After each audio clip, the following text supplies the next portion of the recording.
Hello friends, welcome to Creating with Jovi and to Junetober 2026. As you can see, there is a creator for each day of the month of June. Each week there is a new kit being presented, if you will, although they're all available all month long.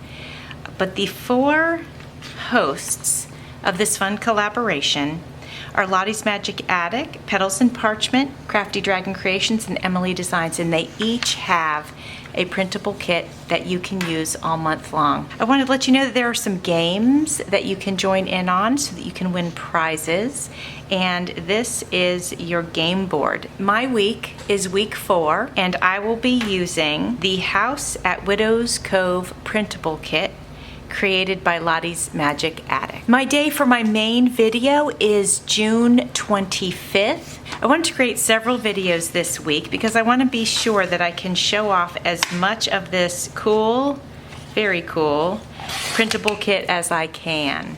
So today I'm going to be making a giant tag.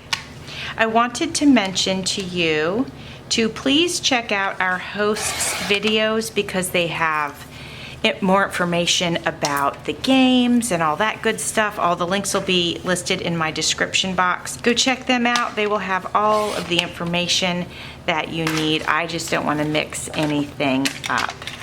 All right, I'm going to grab my scissors and cut these edges, and then our big tag will be ready. Oh, and speaking of my big tag and where did I get this, there are freebies all month long. And so I'm going to be using the freebies by Lottie's Magic Attic. Let me show just a few of them to you. There's a ton, you guys. There's freebies for every day of the week. So I've got these big tags, and I have to be honest with you, I'm at the mercy of professional printers right now. So I don't know if these were intended to be as large as they are, but I'm embracing it and loving it. So, but I just wanted to let you know that if you print them out at home, I don't know if they're going to come out this large or not. I just wanted to make you aware. The first thing I'd like to do on this tag is, well, I need to get rid of these frayed edges here. I need to replace the blade on my paper cutter, but I need to find my blade replacement before I can do that. I'm working out of one bag of stuff right now, so I will find it as soon as I bump into it, then I'll go ahead and replace it. The back of this is plain. It's pretty thick paper, but I think I'd like to cover it with this. I just feel like that would make it look really, really cool. And that is going to be the plan. So I'm going to turn it over oh, but hold on, look at that. Oof. That's better than that, right? Maybe that's just so good on both sides that I want to save it. Let me see what else I can find. I have decided that I'm going to save that red piece of paper for an upcoming project as part of this collaboration. So I've decided to go ahead and do some layers on this tag, and I have grabbed a piece of fabric. I think the colors are perfect. It's got some greenish blues, some grays, and some very dark blues. And then I also grabbed some burlap, which I think is going to be fun to play with. I'm going to start by cutting the burlap to size, and then I'm actually going to pull some of the threads to give it a frayed edge. I'm coming in now with the fabric, and I think the colors are absolutely perfect. So I'm going to cut this to size, also pull on the edges to give it a little bit of a frayed edge, and then glue that down. Let's glue these down. We're going to start with the fabric first, and then over top of that I'm going to put the burlap. I think that's going to have a really good look. If you watch my channel, most of you know that I primarily work with Fabri-Tac and Aleene's Tacky Glue.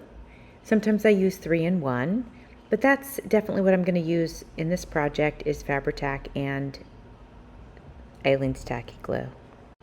I have this authentic vintage photo. As you can see, there are children. They look like they would be not crossing guards, but there was another name for the kids that assisted other students to getting to their classes, and they like hall monitors or something. At any rate, there's 2 teachers featured in this photograph. And so the kit is modeled after a widow. And so I thought it might be fun to say that the teacher in the photograph is the widow. Clearly, I have to make this photograph even smaller than it is now, even after I cut it. So let's go ahead and tear the edges from around it and make it fit this tag. Clearly the photo is aged, but I'd like to enhance that a bit. So I have grabbed my ink and my dauber, and I am using black ink. Now I share my dauber with black and brown, so usually with either stamp pad that I use, it'll come out to be a very, very rich brown. I would like to give the photo some more enhancement. So I've got a metallic pen. This is a brownish gold color that I'm using. This marker is by the Paper Studio. I found them on clearance at Hobby Lobby. And if you watch my channel, you know, because I brag on these all the time, I absolutely love these pens. So they have a brush tip marker, but it does come to a very fine point. So you can use it for fine point, or you can use it for thicker work as well. Anyway, I love them, and that's what I used to go around the tag. And actually, I meant to say that's what I used to go around the photo. So the photo is ready. I'm going to grab my Fabri-Tac and put some on the back, and then we're going to press that down onto the burlap and the fabric. And that's why I'm using the Fabri-Tac, because I am not gluing the photo down on paper. So since it's going on fabric, that's what I'm going to use. I have this cool piece of metal. I have no idea what it was for. I do not even remember where I got it, but I like it, and I think it's going to be cool on this tag. So I am going around the edges with ink, even though it's really old. It has some rust on it, and it's already quite grungy, but I'm just going to add to that by adding some ink. I'd like to make this tag a bit thicker.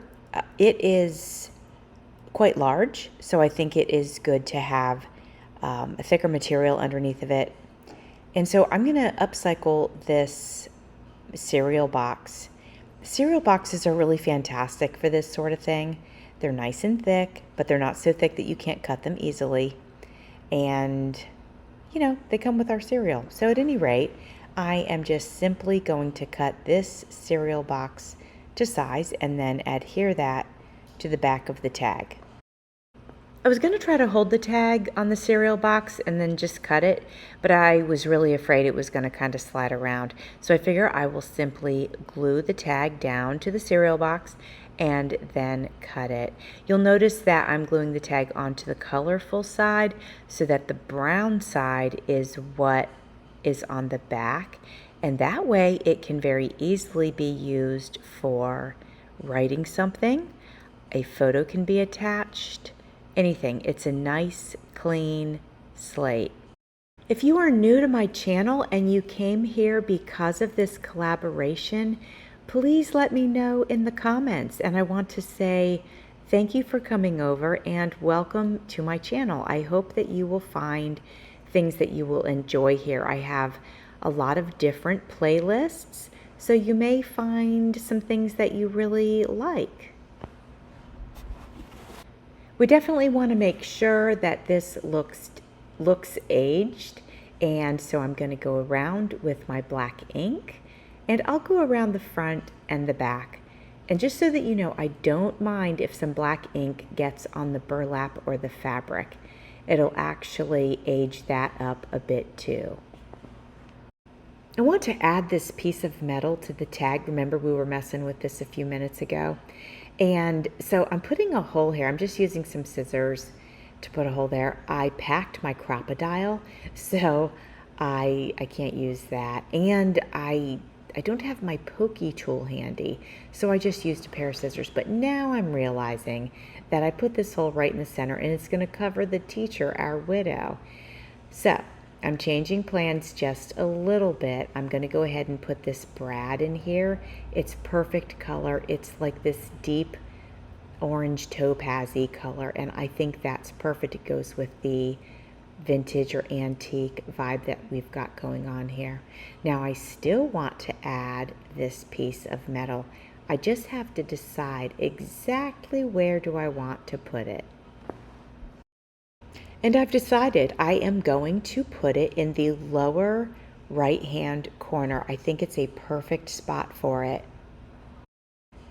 I'm going to make it look like it's hung on the tag with a pearl brad, but that's not entirely true.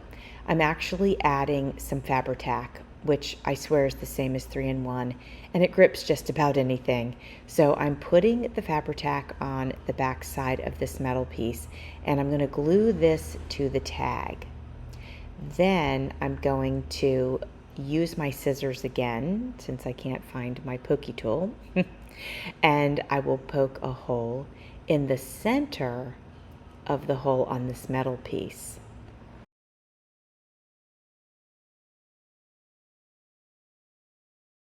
I've got my scissors and I'm going to create this hole. I actually have to go through some of that photo, then the burlap, and then the paper and the cardboard. So I'm having to work at that a little bit more than the first time. Now I am pushing the pearl brad through. I think that looks so fantastic. I'm loving how this tag is coming along. All right, my friends, I want to show this tag to you up close. Here it is. Here's our widow. I think at the time of this photo, though, she was not a widow. That comes later in her life. We've got fabric and burlap and metal and brads and a vintage photo and, of course, the printable kit. I absolutely love how this turned out. I hope that you like it, too. Thanks for watching. See you soon.